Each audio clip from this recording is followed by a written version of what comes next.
I want to focus on that wonderful concept, that vital virtue that unfortunately and regrettably is often forgotten, the virtue of kindness, being kind.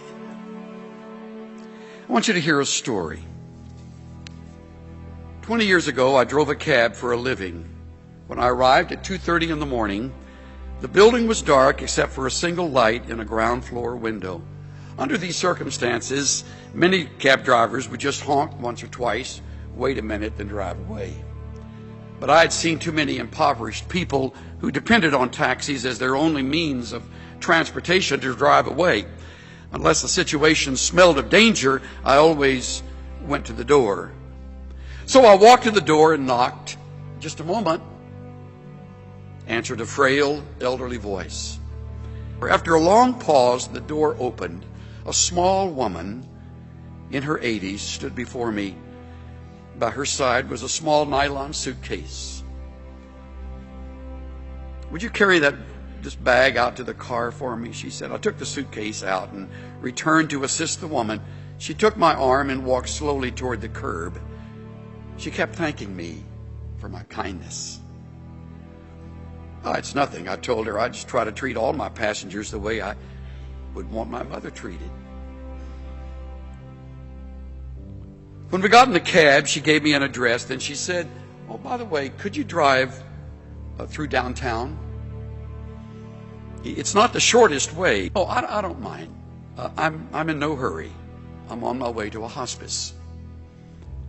I looked in the rearview mirror and her eyes were glistening. I don't have any family left," she said, almost to herself. "The doctor says I don't have very long." I quietly reached over and shut off the meter.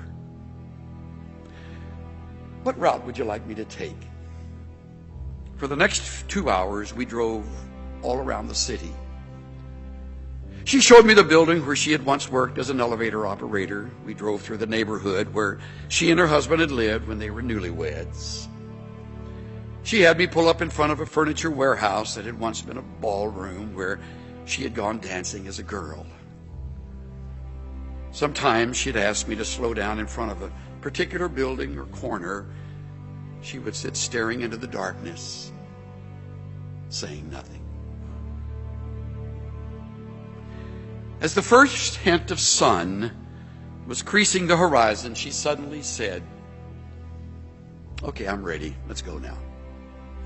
We drove in silence to the address she had given me. It was a low building. 2 orderlies came out to the cab. As soon as we pulled up, they were solicitous and intent, watching her every move. They were expecting her. I opened the trunk, took out the small suitcase, carried it to the door. The woman was already seated in a wheelchair. "How much do I owe you?" she asked. "No, you don't owe me anything," I said.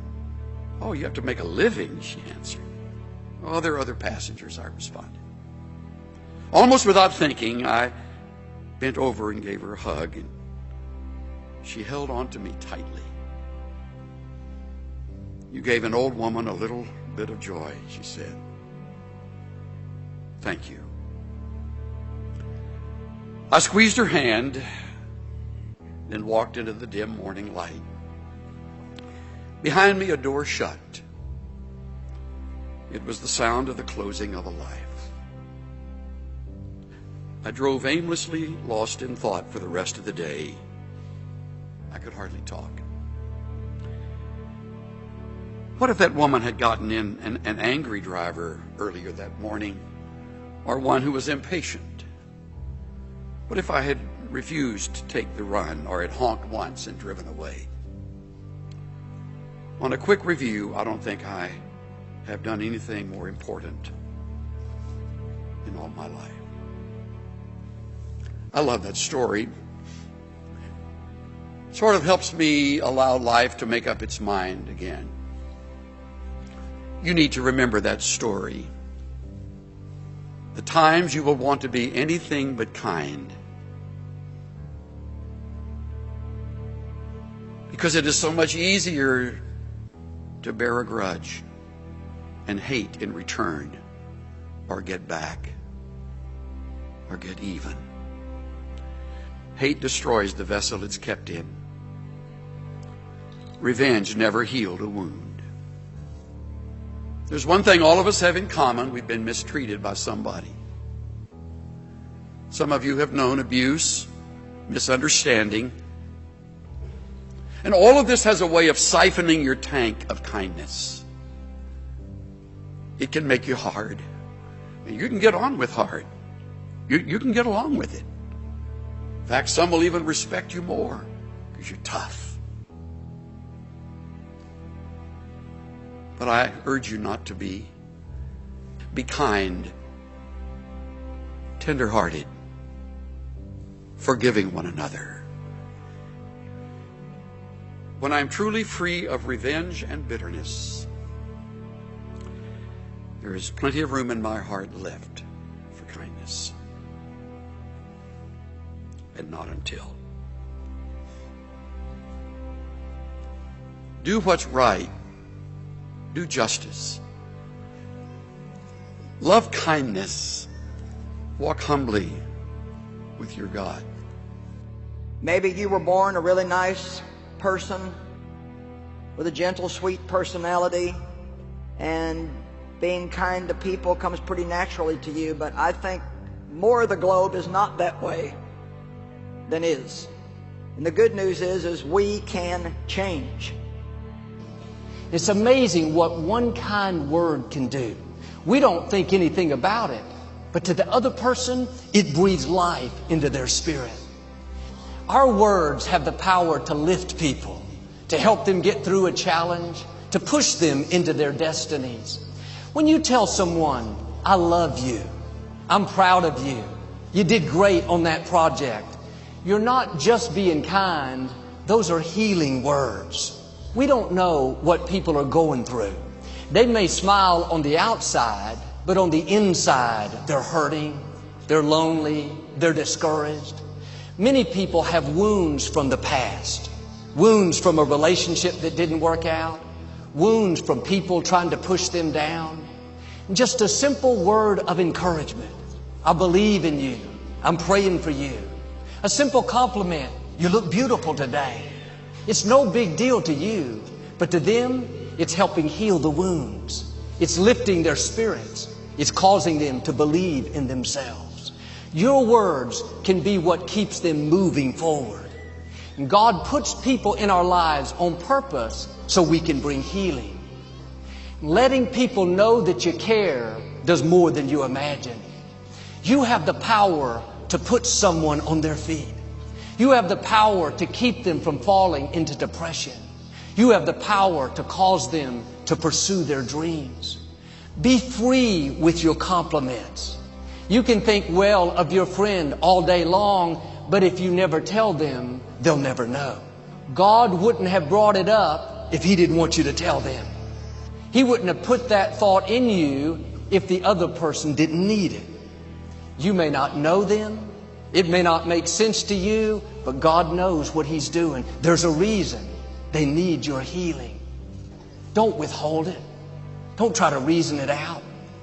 In my early 20s, a young man started coming up to the gym to play basketball with us. He was a loner. He was very unfriendly, very cold. He never talked. Even during the games, he wouldn't interact with us. Most of the guys just ignored him. But something down in here told me to reach out to him and make him feel welcome. I found out that his name was Bo. When he would come into the gym, I would go over and say, "Hey, Bo, it's great to see you today." He never said anything. He just hit his chest twice and walked away. I didn't know what that meant, but I hit my chest twice and walked away. This went on for several years. I saw him 4 or 5 times a week. Well, I stopped playing basketball there, and I hadn't seen Bo in over 20 years. One Sunday, he showed up at church. I saw him afterwards. I thought, where do I know this guy from? He said, "I'm Bo. We used to play basketball together." That's the most I'd ever heard him talk. He went on to tell how he grew up in the projects. At 14, he started living on his own. Nobody wanted him. He never felt loved or accepted. He said, one of the main reasons I went up to the gym was to hear you say, "Great to see you today," because nobody had told me that they were glad to see me. Those simple words, letting him know that I cared, were like life-giving water. Today, Bo is married. He introduced me to his children. He's setting a new standard for his family. What am I saying? Nobody is in your life by accident. Don't ignore what you feel on the inside, that compassion to encourage them, that desire to be their friend. Take time to make them feel loved. Doesn't have to be something big. Just good to see you. I believe in you. I'm praying for you. Just let them know that you care.